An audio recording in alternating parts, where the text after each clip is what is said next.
था।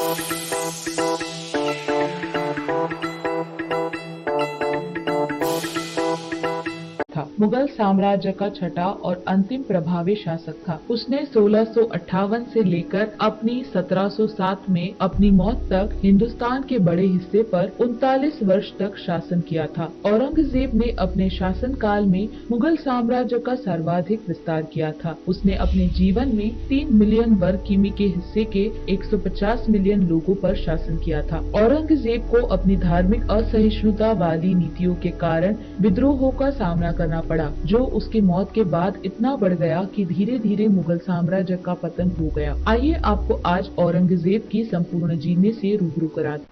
बचपन में ही किया अपनी बहादुरी का प्रदर्शन। औरंगजेब का जन्म 4 नवंबर 1618 में गुजरात के दाहोदा जिले में हुआ। वो शाहजहां की छठी संतान और तीसरा पुत्र था। उनके पिता उस समय गुजरात के शासक थे। 1626 में उनके पिता शाहजहां के असफल विद्रोह के कारण औरंगजेब और उनके भाई दारा शिकाहो को उनके दादाजी जहांगीर ने लाहौर दरबार में बंधक बना लिया था। 26 फरवरी 1628 में शाहजहां को आधिकारिक तौर पर मुगल बादशाह घोषित किया गया और औरंगजेब फिर से अपने माता पिता के पास आगरा किले में लौट गया। औरंगजेब ने आगरा में ही अरबी और फारसी भाषा में औपचारिक शिक्षा ली। उसे धार्मिक शिक्षा और इतिहास के अध्ययन के लिए प्रतिदिन 500 रुपए का भत्ता दिया जाता था। 28 मई 1633 को औरंगजेब मौत के मुंह से निकल कर आया, जब एक शक्तिशाली युद्ध हाथी मुगल शाही पड़ाव से भगदड़ मचाते हुए उनके पास आ गया। उसने हाथी की तरफ एक भाला फेंका और खुद को कुचलने से बचाया।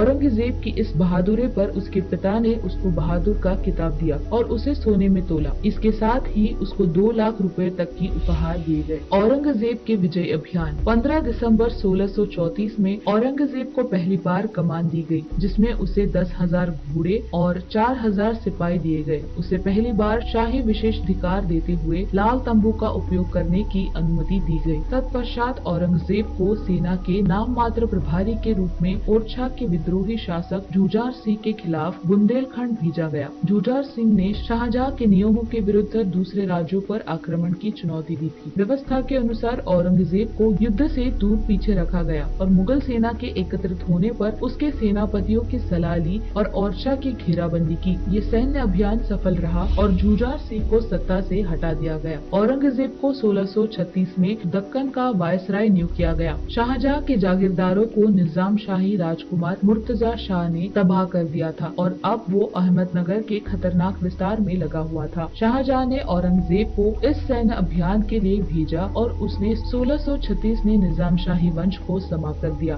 1637 में औरंगजेब ने दिलरुस बानो बेगम से निकाह किया, जो उसके पहली और प्रमुख बीवी थी। वो एक दासी हीराबाई के प्रति भी आसक्त था, लेकिन जवानी में उसकी मौत ने उसे दुखी कर दिया। उसी साल औरंगजेब ने आसानी से एक छोटे राजपूत साम्राज्य बागलाना भी हड़प लिया था। 1644 में औरंगजेब की बहन जहानारा एक हादसे में बुरी तरह जल गई। इस घटना ने परिवार को सदमे में ला दिया। औरंगजेब ने इस कठिन घड़ी में आगरा न लौटने के कारण अपने पिता को नाराज कर दिया। औरंगजेब इस घटना के 3 सप्ताह बाद आगरा आया। शाहजहां ने अपनी बेटी के स्वास्थ्य ठीक होने तक सेवा की और हजारों जागीरदार उनको ढाढ़स बंधाने आए। शाहजहां ने जब औरंगजेब को आंतरिक महल परिसर में सैन्य पोशाक में आते देखा तो क्रोधित होकर उसे तुरंत दक्कन के वायसराय के पद से बर्खास्त कर दिया। औरंगजेब को मुगल बादशाह के सारे अधिकार छीन लिए गए। 1645 में उसका 7 महीनों तक दरबार में प्रवेश वर्जित कर दिया और उसने मुगल सेनापतियों को अपना दुखड़ा सुनाया। उसके बाद सेनापतियों की सिफारिश पर औरंगजेब को गुजरात का शासक नियुक्त किया गया, जहां उसने सुव्यवस्थित शासन किया और स्थिरता लाया। 1647 में शाहजहां ने उसे गुजरात से बल्ख का शासक नियुक्त किया, जहां पर उसका छोटा बेटा मुराद बख्श अप्रभावी साबित हुआ था। वो इलाका उज्बेक और तुर्कमो जनजातियों के हमले में था। सर्दियों की शुरुआत में औरंगजेब और उसके पिता को उज्बेकों के साथ एक असंतोषजनक संधि करनी पड़ी। अब आगे औरंगजेब को मुल्तान और सिंध का शासक नियुक्त कर दिया। उसके प्रयासों से 1639 और 1652 में कंधार में सफाविद को हटा दिया। औरंगजेब का सत्ता के लिए संघर्ष।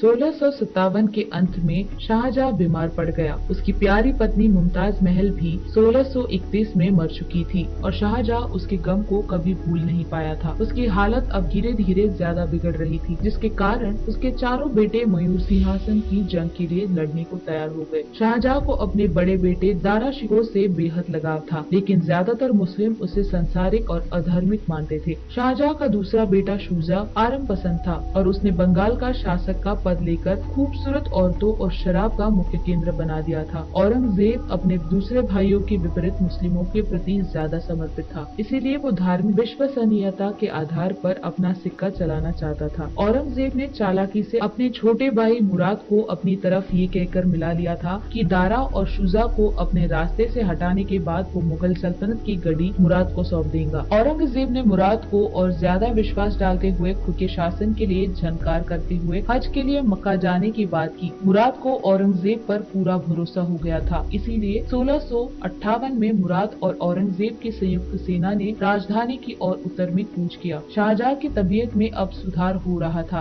दारा को सिंहासन का दावेदार था पीछे हट गया। तीनों भाइयों ने ये मानने से इनकार कर दिया कि शाहजहां की तबीयत ठीक है, इसीलिए वो आगरा में अपने पिता से मिलने आए, जहां उन्होंने दारा की सेना को पराजित कर दिया। दारा उत्तर की ओर भागा, लेकिन एक बलूच सरदार ने पहले उसे शरण देने का वादा कर उसके साथ विश्वासघात करते हुए औरंगजेब की सेना को सौंप दिया। दारा को 1659 में बंदी बनाकर अपमान करते हुए आगरा लाया गया। आगरा में औरंगजेब ने दारा पर इस्लाम धर्म का विरोध करने के विरोध में अपने मंत्रियों को भी अपने साथ मिलाकर मृत्युदंड की सजा दी। औरंगजेब ने अपने ही भाई दारा का सर कलंक कर अपने पिता को उसका सर भेजा। उधर शुजा बर्मा भागा गया और उसको भी वहां पकड़कर मौत के घाट उतार दिया। इसी दौरान 1661 में उसने मुराद की भी हत्या के आरोप में मार दिया। अपने सभी प्रतिद्वंदी भाइयों को रास्ते से हटाकर अब नए मुगल बादशाह ने अपने पिता शाहजहां को आगरा के किले में गृहबंदी बना लिया। शाहजहां 8 वर्ष तक आगरा के उसी किले में बंदी बनकर रहा। 1666 में उसकी मौत हो गई। आगरा के किले से वो अपना अधिकतर समय खिड़की से ताजमहल को निहारते हुए खुद अपनी प्यारी पत्नी के पास चला गया। औरंगजेब का शासनकाल।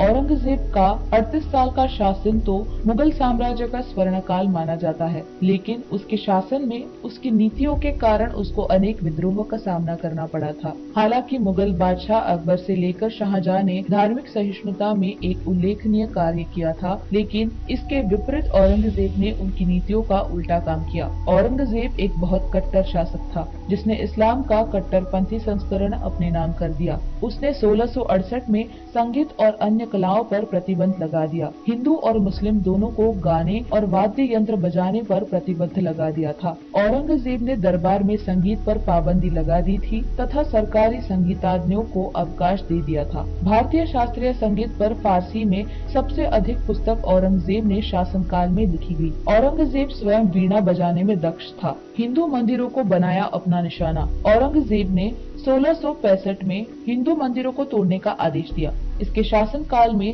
तोड़े गए मंदिरों में सोमनाथ का मंदिर, बनारस का विश्वनाथ मंदिर एवं वीर सिंह देव द्वारा निर्मित जहांगीर काल में मथुरा में निर्मित केशव राय मंदिर थे। औरंगजेब ने उनके हिंदू मंदिरों को तुड़वाए और साथ ही ईसाई धर्म प्रचारकों को दास बनाने का आदेश दिया। औरंगजेब ने अपना मुगल साम्राज्य उत्तर से दक्षिण तक फैलाया, लेकिन उसके लगातार सैनिक अभियानों और धार्मिक सहिष्णुता के कारण उसका सम्मान घटता जा रहा था। उसने युद्ध के बंदियों, राजनीतिक बंदियों और इस्लाम का विरोध करने को मारने में कोई हिचक नहीं रखी। उसने तो स्थिति को और ज्यादा नाजुक बनाते हुए युद्ध में और ज्यादा ध्यान खर्च करने के लिए कर बढ़ाया था। मुगल सेना दक्कन में हिंदू साम्राज्य और उत्तरी भारत में सिख साम्राज्य को भी जीतने में सफल नहीं रहा। शायद मुगल बादशाह के लिए सबसे ज्यादा चिंता की बात थी कि उसे युद्ध के लिए राजपूत सेना पर ज्यादा निर्भर रहना पड़ता था, जो उस समय दक्षिण सेना की रीढ़ की हड्डी थी और हिंदुओं के प्रति समर्पित थी। औरंगजेब की नीतियों से अप्रसन्न होने के बावजूद उन्होंने जीवन भर कभी औरंगजेब का साथ नहीं छोड़ा, लेकिन उसकी मौत के बाद उसके बेटे का जरूर विद्रोह किया गया था।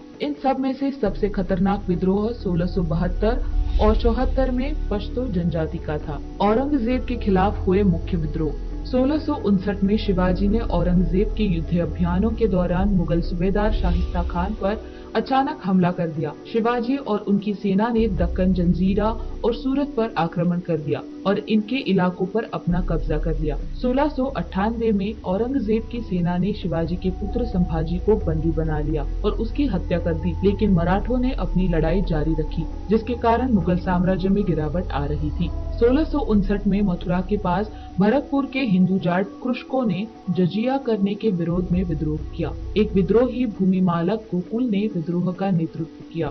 1670 में मुगल सेना ने 20,000 जाटों को वश में कर उनके नेता गोकुल की हत्या कर दी। बाद में इन्हीं जाटों ने भरतपुर प्रदेश की स्थापना की। 1670 में नवे सिख गुरु तेग बहादुर ने धर्म परिवर्तन के मुद्दे पर औरंगजेब का विरोध किया। इसी कारण सिख गुरु के बढ़ते प्रभाव से भयभीत होकर औरंगजेब ने 1670 में गुरु तेग बहादुर की हत्या करवा दी। इसके बाद 10वें सिख गुरु गुरु गोबिंद सिंह ने खालसा का निर्माण कर अपनी शक्ति प्रदर्शन किया था। 1671 में सरायघाट की लड़ाई में अहोम साम्राज्य ने मुगल साम्राज्य के खिलाफ युद्ध छेड़ दिया। मुगल सेना का नेतृत्व कर रहे मीर जुल्मा और शाहिस्ता खान ने आक्रमण किया, लेकिन अहोम राजाओं ने उन्हें पराजित कर दिया। 1672 में सतनामी संप्रदाय के लोगों ने भीरभान के नेतृत्व में नारनौल पर कब्जा करने के लिए दिल्ली के निकट विद्रोह कर दिया, लेकिन औरंगजेब की सेना ने इस विद्रोह को कुचल दिया।